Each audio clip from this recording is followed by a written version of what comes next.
All right, we're talking all about the planet Pluto, one of my favorite planets. Pluto is literally the coolest planet there is. It wasn't even a planet for a little bit, which I think was stupid, but whether or not NASA or other scientific organizations classify Pluto as a planet or not, it still holds such an amazing treasure of symbolic significance, astrological significance, and is associated with so many archetypes that are valuable for really framing the toughest kind of moments in our life and for framing points of tremendous darkness and tremendous pain and tremendous fear as opportunities to transform, to renew, to clear the path of the past in order to kind of molt our skin and become more the people that we want to be or that we're destined to be, or maybe the people that we were more as kids, right? Before all this adult fakeness, we had adopted other people's attitudes or certain ways that were ingenuine to ourselves or whatever. So mythologically, in Roman mythology, Pluto is the god of the underworld. Also, that's associated with Hades in Greek mythology. And Pluto and Hades, they weren't necessarily viewed as bad or evil or dark or scary. Pluto is the god of the underworld, but the underworld is seen as, something that just kind of balances everything out. You have life and you have death, and it doesn't even always mean like actual physical death. It's death as the end of a cycle, death as a necessary step in the cyclical nature of everything. Everything comes in cycle. Our seasons, our days, our years, right? Big moments in our life, certain moments of significance or rites of passage, right? Like going through grade school and finishing that is a type of death. It's a death of our adolescence, or changing jobs or ending relationships. Sometimes it involves actual death and loss and grief, losing parents, losing family, losing loved ones. It sucks, right? No one wants that.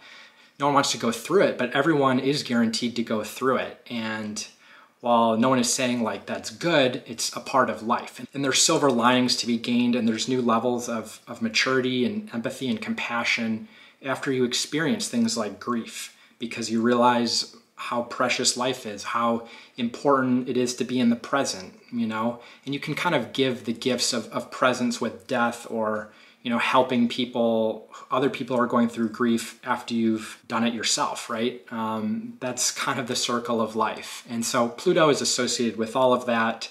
Astrologically speaking, all those themes, all those archetypes associated with the mythology of Pluto are relevant. Pluto in astrology is associated with kind of when, the ceiling comes crashing down on things, when things are stripped bare, when things are destroyed, they're blown up. It's like forced change, right? It's powerful change. It's not kind of like, a little bit of a tap on the shoulder being like, hey dude, you need to change. It's a shove off of a building. It represents major structures of power, of external power. It represents war and destruction and revolution. Sometimes violent revolution, sometimes more subconscious or maybe sexual revolution. And all those themes are mirrored on an individual level as well when we're talking about Pluto. So Pluto, in terms of how it affects an individual, we're talking about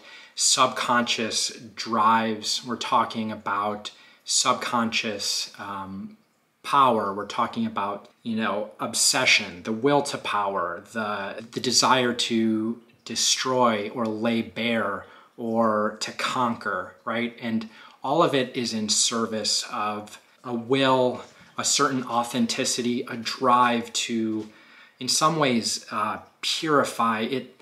There's a lot of negative associations with Pluto, but that's not totally fair, right? Because Pluto is about transformation. It's about evolution, regeneration. And so it's associated with this quote by Joseph Campbell, right? Where the cave that you most fear is where the most valuable treasure is located, right? And that resonates also with a mythological view of Pluto and Hades as also being a guard of the planet's, hidden treasures, right? The idea that buried somewhere in the core, once you strip off all the fakeness, once you strip off all the bullshit and the pretext and the adoption of attitudes that are not really your own, you're going to find something incredibly valuable that's only accessible in that place. And when you travel into the dark and you embrace change and you embrace your fears and you embrace pain, it's the idea that like what doesn't kill you will make you stronger. But sometimes with Pluto, it's like,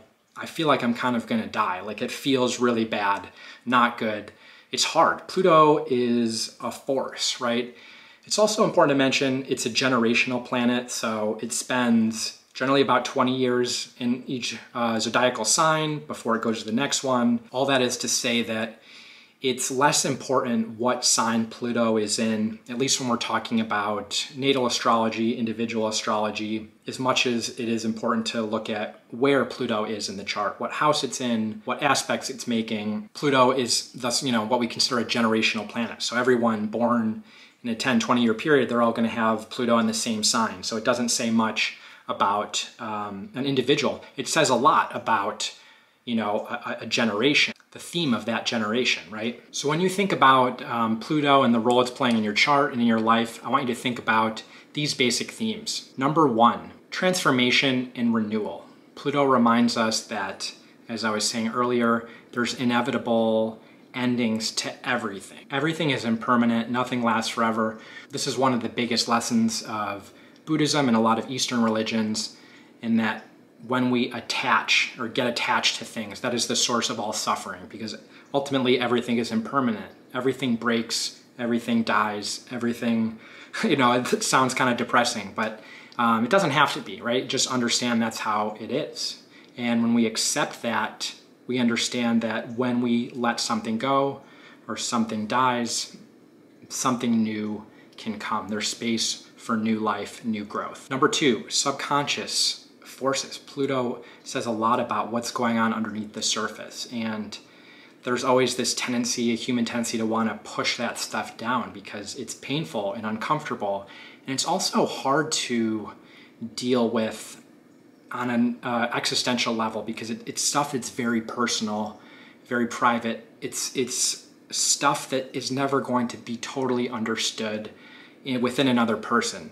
Some of these things can be worked through in certain settings, like a very trusted friend or a therapist, but even so, right? Like you can't always be putting all your traumas and all your kind of subconscious pain on even a partner or another person. And even with a therapist, it's like they can, kind of go in the cave and shine a flashlight at the beginning, but it's really up to you to go and explore that. So Pluto reminds us like not to be afraid of what's down there, but it also reminds us that when that stuff comes up, it's not always pretty. It's kind of like piercing a well in the ground where you're trying to get fresh water or something. Like all this stuff at the top is all going to be freaking gross and just dirty, and there's like a lot of crap that has to be kind of cleared out before you get to that real reservoir of value. And you understand that when you're going through an intense plutonic moment, it might not feel like you're really making progress, or you might feel like you're just a freaking mess. But anytime you are feeling incredible pain, you are feeling very sad, if you're really like taking time to feel it, it's never bad. I mean, if you're looking for ways to be negative or to be sad, that's one thing. But if you're genuinely just taking time to be present with our trauma, with your own pain, that's a necessary step to get to a different point. And I don't think that culturally we're trained to think like that enough. Pluto also represents power and control, and with Pluto, I think one of the ways that sometimes it manifests is this hyper desire to want to control, like very associated with Scorpionic themes of wanting to control the future, of wanting to protect against pain, of wanting to be able to prepare for anything. And unhealthy plutonic energy can come out as obsessive control, right? And we're going to talk a little bit about that later in this video.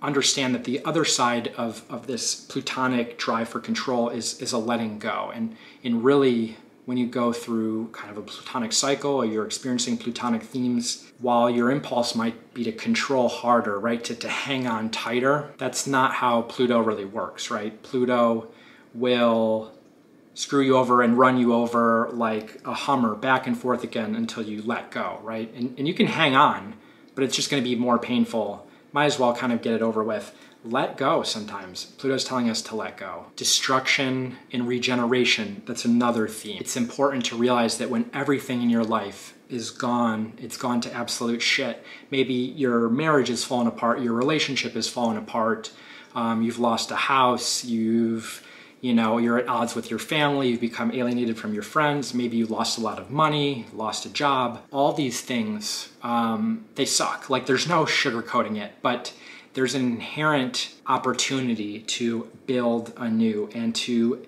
build a strength and to regenerate based on this idea that no matter what you have, no matter what kind of security you have or what defines you, you can have personal power, you can have personal safety, you are capable of rebuilding. And that's really empowering. And sometimes, well, not sometimes, it's actually very true that you never really totally develop that power unless you go through it, right? And that's the opportunity of Pluto. If you never go through a Plutonic moment of just complete rock bottom, you're never gonna have the confidence to be able to tell yourself, I can handle anything, no matter what. I can literally handle anything.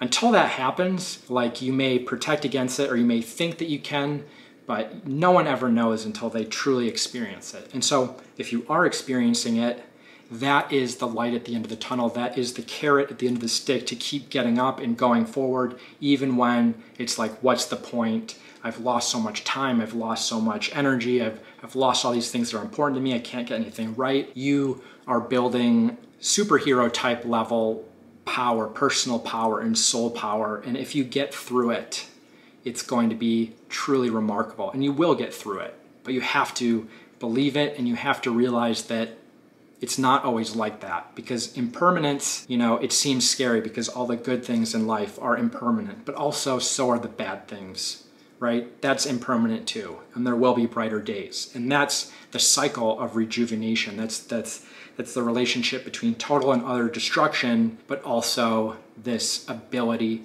to relive, to recreate, and to build anew.